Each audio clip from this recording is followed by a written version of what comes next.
Hello, everybody, and welcome to episode 86 of Elves, Rings, and Nerdy Things. Apologies for the delay. I'm not going to reveal why we delayed because it's private and it doesn't matter. But this is about a day late. It's been a few days since House of the Dragon episode 5 came out. So if anything, you've just had more time to watch that episode and prepare for this. Indeed. Sam, how you doing? I'm doing well. Enjoying the nice summer weather here in Michigan, and days are long, nights are cool. How are things in the Pacific Northwest? Hot and dry. Oh, wow. But that's okay. It's wildfire season. People don't really understand that about Washington. It rains a lot between October and April, but in the summer months, it does not rain at all, and it is incredibly dry and sunny. It's just horrible. We'll go soak up that vitamin D. I don't like it. But here we are, talking episode 5, House of the Dragon. I think we kind of took a step back in terms of action. The last episode was a little bit more action-packed. This episode became a little boring again, in my opinion. It had But some Sam, good conversations, but it definitely not the action that we are hoping for at this are point. hoping for. Yeah, I think. War. Yeah, in a war. We'll get to the one. There was one point I was like, "Ooh, we're gonna get some action," and then it didn't happen. There's a line in Dragonstone at Rhaenyra's council where one of them says, "We still don't even have an army," and I was like, "You're right. You still don't have an army. Yeah. How can we be this far into a civil war and you still don't have a standing army?" Like, Yeah. oh, it was too real. But why don't you read us the episode wiki page, the plot summary, and then we'll get into it from there. All right, here we go. Title is Regent, season 2, episode 5, House of the Dragon. Corlys, Rhaenyra, and Baela mourn Rhaenys' death. Criston parades Meleys' head through King's Landing, though the near-starving small folk consider it a bad omen. Aegon has survived, but is comatose and severely burned, while Sunfire is presumed near dead. Criston withholds telling Alicent what truly happened at the battle. Daemon dreams of incest with his mother, who calls him her favorite son. The small council reject Alicent as regent and instead elect Aemond due to his gender and needing a dragon rider on the throne. Aemond orders the city gates shut, preventing Hugh Hammer and his family from fleeing. Jane Eyre tells Rhaena she wants a mature dragon for protection rather than 2 dragon hatchlings. At the Twins, Jace obtains the Frey's allegiance in exchange for Harrenhal. Rhaenyra sends Alinda to King's Landing to spy. Daemon declares he will reign as king once a large enough army is raised. He orders the Blackwoods to ravage the Brackens and forces their fealty. Alice criticizes his ruthlessness, and the Riverlords denounce his atrocities. Rhaenyra laments lacking riders for Vermithor and Silverwing, the only dragons large enough to challenge Vhagar. Jace suggests searching other houses for Valyrian descendants. So, Sean, you said this episode was a slow, kind of a step backward from an action perspective, but it still had some good moments. What did you like about the episode, or what did you find striking? They do a lot of. You and I have criticized a lot of properties where they do a lot of telling you instead of showing you. Mm-hmm. And I thought this episode showed me pretty well what's going on in King's Landing without telling me. One of the first scenes we cut through is it shows like a public market, and most of the food is moldy. You have the rat catchers still hanging, mostly decomposed at this point after a few weeks. You have a dragon head being paraded through with the townsfolk all kind of saying, "Oh, it's a black omen," and all of these different things. And the reality that with what's going on with Aegon in particular, now that he's like incapacitated, and we eventually get Aemond, who becomes the regent, who is not a pleasant person, not a people person. Things are going to go south, it seems, in King's Landing in particular. You have people trying to flee the city because of food, things like that. So I was pretty happy with the showing me, don't tell me. Mm-hmm. And then The episode starts off pretty gross. Yeah, I very made the gross. mistake of eating Oh no. my dinner while I was watching House of the Dragon. And we have Aegon, who's kind of paraded through town in a storage box because they don't want the people to know Yeah, that it's he like got so covered badly in like dirty disfigured. blankets and stuff like that. Yeah. So they bring him through town in that behind the dragon head. And then they bring him to his chambers, and the maesters are like pulling off his metal armor that has like melted into his skin. And it, oh man, there was one scene where they were like pulling off one of the chest plates, and the ichor and pus Oh was yeah. kind of like Yeah. stringing between his body. And oh man, it was It it was was brutal. brutal. Yeah. And they had one of the maesters like set his broken leg or something like that, and they showed it popping back into place. That one gave me the heebie-jeebies. I'm like a big, Yeah. like I'm not cool with broken bone stuff.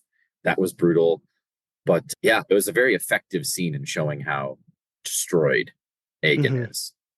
And those moments before too, where Alicent begins to kind of piece things together of what Mm-hmm. happened. She looks at Aemond when he walks up, seeing the Valyrian steel dagger in his belt. So I think she kind of is starting to piece things together that maybe Aemond was a little bit more involved in this than Mm-hmm. she wants to believe. And then that leads to a conversation with Kristen Cole, where Kristen is polishing his sword. And she asks about Aegon, and he says Aegon fought valiantly, and she kind of scoffs at that a little bit. And then she says, "What role did Aemon play in this?" And then he stops.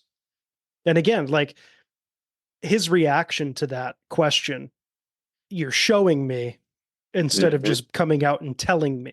And I think that was clear for Allison as well, that Mm-hmm. something was wrong. Because when he speaks about Aegon, he continues to polish his sword. So evidently he's telling the truth. But then he has to pause to think about what he wants to say about Aemond. And it's very evident to Allison that this is happening. Yeah, I like that whole scene with him using the salt and the lemon to clean. I was like, that's how that, I don't use the lemon on the cast iron, but I use the salt to scour. It's a great tool, time accurate in a lot of ways, probably to what we did in the Middle Ages. I like that little prop watch, if you will. I also noticed the rotten fruit in the marketplace. Great props, nice rotten vegetable props. Since we're on the topic, let's speak about the Regency decision.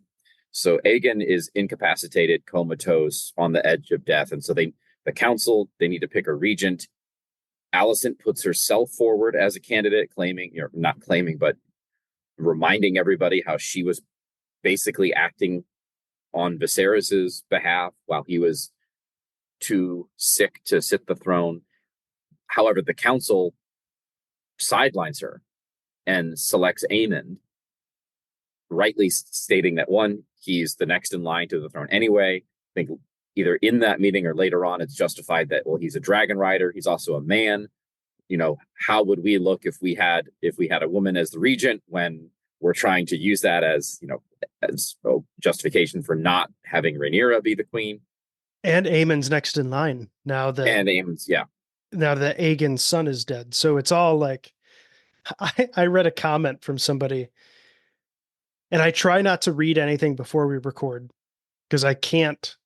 I know I read it somewhere, but now I can't properly cite my source. So I just want to at least say this isn't my original idea. But I read somewhere where someone said Alicent finally realizes what Rhaenyra had to put up with her entire life. Oh yeah, that's good. Of yes, she's a high political figure, but all of the men in the room just choose not to listen to her, disregard her. And Allison is finally feeling that in this moment. And they even had a direction. I really like the direction in this scene when Alicent makes her bid for the regency and is denied, and then she sits down and she's still at the table and the camera is focusing on her and the conversation's happening in the background, but it's almost like the sound gets distorted.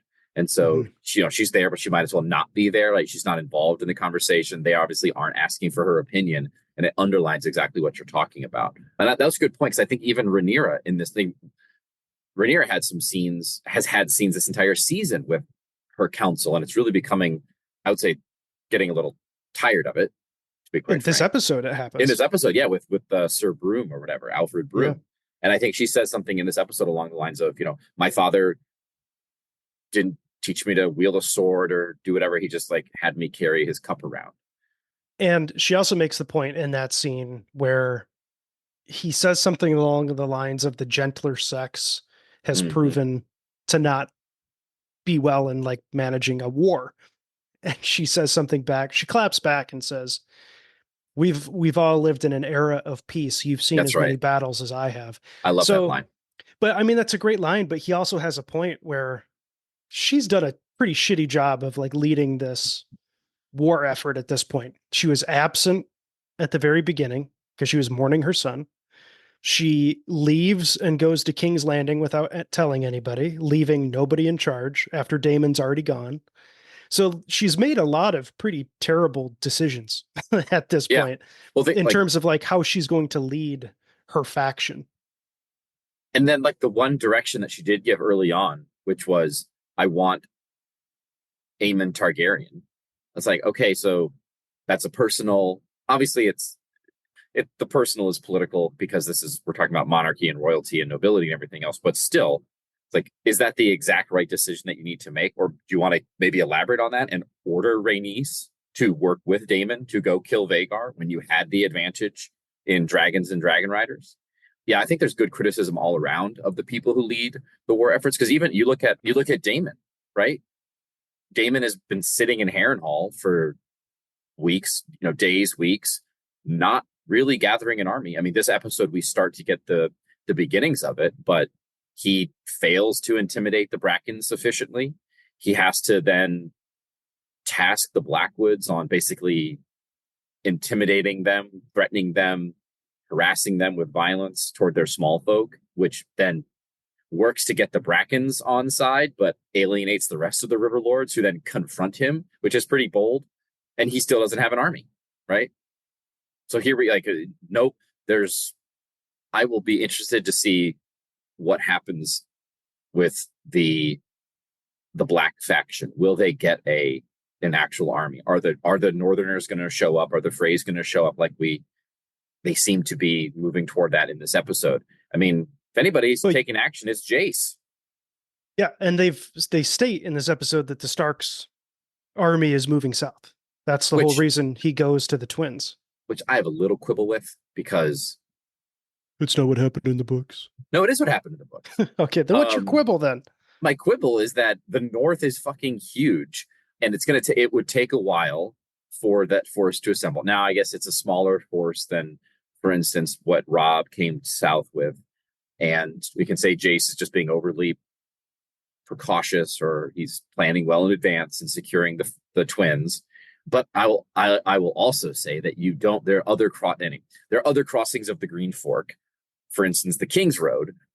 The reason that you want the twins is if you want to head directly to Riverrun, which in the books, in the Song of Ice and Fire series, made sense because they wanted to relieve Riverrun from the siege of Jaime Lannister.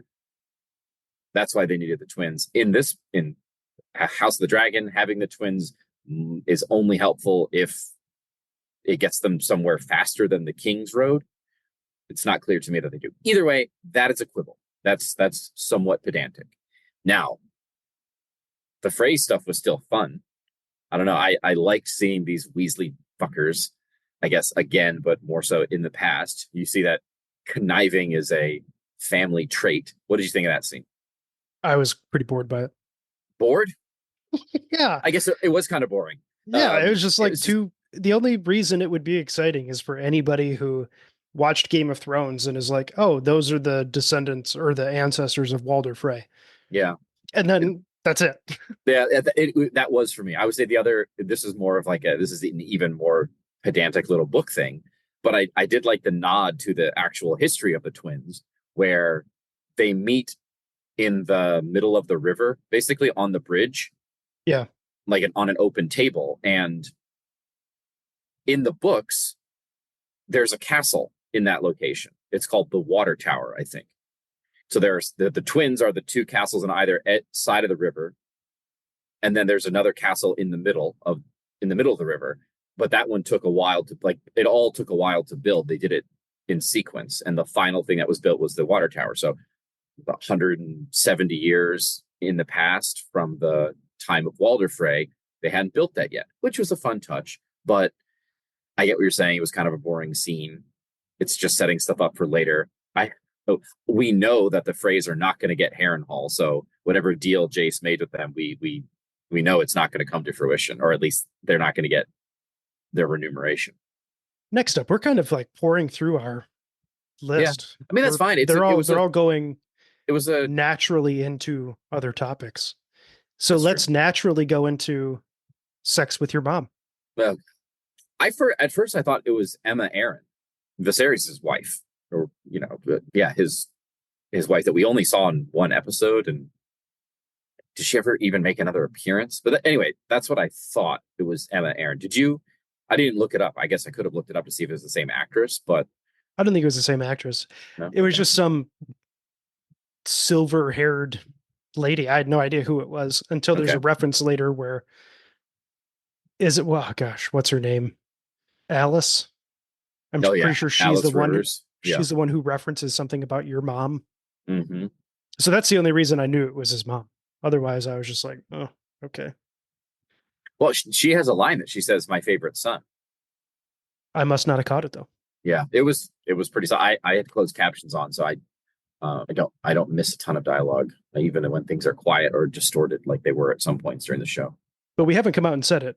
Damon has a scene or like a hallucination or whatever where he is having sex with his mother, and Damon really needs to get out of Harrenhal. Yeah, he's. Why would he stay after I all don't. of this that's going on? Yeah, we don't get a lot of. We don't get really any of Damon being like, this place is really fucked up. He's just kind of bearing it, and It's always him coming out of these hallucinations, just being like, what yeah. just happened? But they do such a good job again with the direction of making things unsettling, like the way that there's the older guy, Sir Simon, and then he has his three sons. I'm assuming they're his sons, and they're all kind of weird looking in their own unique way. Mm-hmm. And they've done some interesting shots with things being either out of focus or like an interesting lens that they use to distort the image. And they're like, it's shot kind of from the perspective of Damon. And so he has these scenes where he wakes up from a dream or from a vision, and one of these weird Strongs is like handing him a platter of food or something like that. And then did you also notice like there were several conversations about how Damon is supposed to be called, whether it's your grace or king consort, prince, whatever it is. And like that's kind of they've had those conversations before. They're kind of looping back to it. And it's either like Sir Simon maybe slowly losing deference for this man who is seemingly failing to accomplish what he wants to, or it's just an indication of kind of the insanity of what Damon's going through. Like just repeated conversation about the same kind of pointless thing. I really don't like the You don't Damon like her. storyline right now and Harrenhal. Like it would be cooler if it was, I guess, handled differently, but when all you're doing is just showing me scene after scene of Damon hallucinating, it's starting to get kind of old. Yeah, I mean, I would have wanted. I wanted him to burn the Brackens at the beginning of the episode. I was like, just he. It would have been, I think, within his character to do that, and then go find whoever is left, whichever young Bracken is now the Lord of Stonehenge, I think is the name of their castle, and be like, okay, so you just saw your older relatives burned alive. Bend the knee and give me your swords. And like that would have been effective. And it seems like instead he was just sitting there like kind of moping, like I thought they wouldn't choose death or whatever. I was like, yeah, they did choose death, and you didn't, and you chose not to give it to them. And it was a cool scene. Yes, when it was. The dragon head comes down, and you see what's a Bracken kind of walking away. That was cool. Yeah, it was. I wanted there to be fire. Yeah. Just real quick, because it was true for the Bracken guy and then the other River Lords. Like they've done a very good job casting the show. These all these River Lords are distinct looking and not in an attractive way, but like very authentic, right? Like the Bracken guy is kind of scruffy and ugly, and all the other River Lords they look sweaty and grimy, and it's very visceral. And I just kind of like the feel that you get from that. I told you going back to like when they first showed us Cregan Stark. I was like, he looks like a Stark. Oh They've yeah, got that, they've yeah. got that down pretty well. Next up, poor Corlys, Oh yeah, poor guy. just all alone. His daughter's dead. He thinks his son is dead. His wife is I dead. think his son is dead, but that's just me. You have no evidence. What Fake else? news. Fake news. Yeah, just now he's legit just in his throne room, sitting in a chair by himself.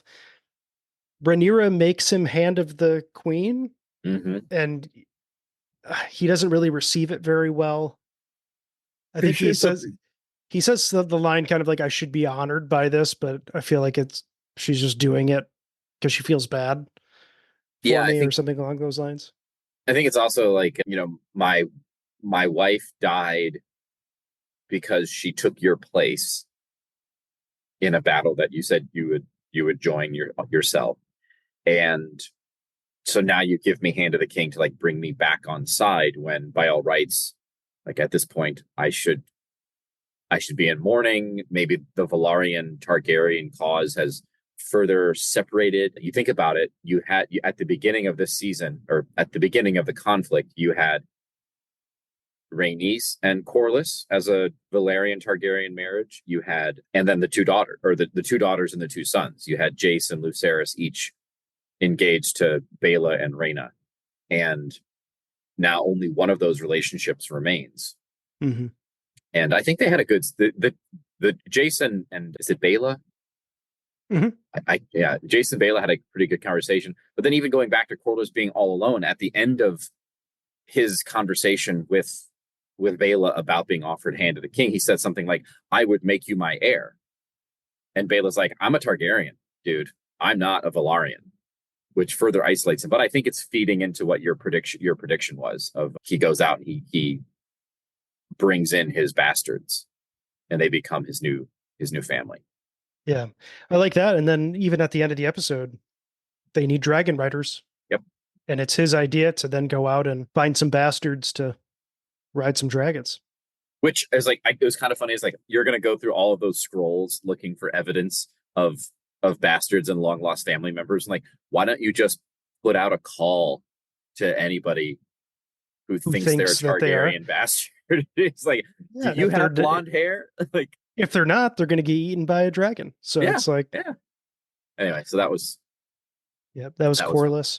Now the last thing, we don't have a prop watch, even though we did reference moldy fruit and a couple other things and some salt and lemon. Those are our props. And You wanted to talk the gigantic dragon head. That was and the gigantic dragon head, which was still steaming. So dragon blood is well. So I very noticed acidic.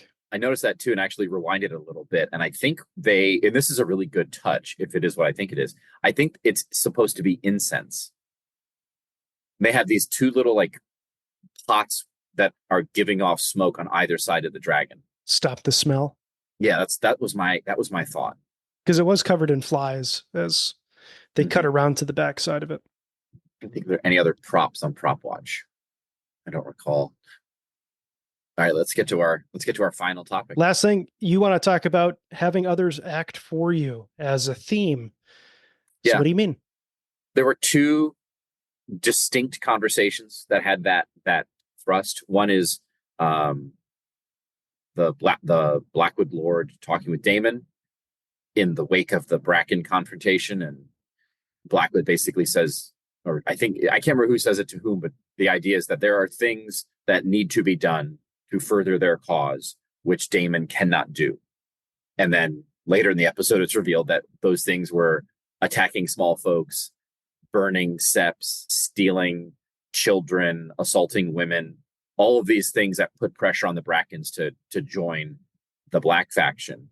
And then it kind of backfires, which I think is a good inversion of that idea, where somebody acts on your behalf, then it backfires, kind of like how Daemon acted on the behalf of Rhaenyra, and it backfired with the assassination attempt.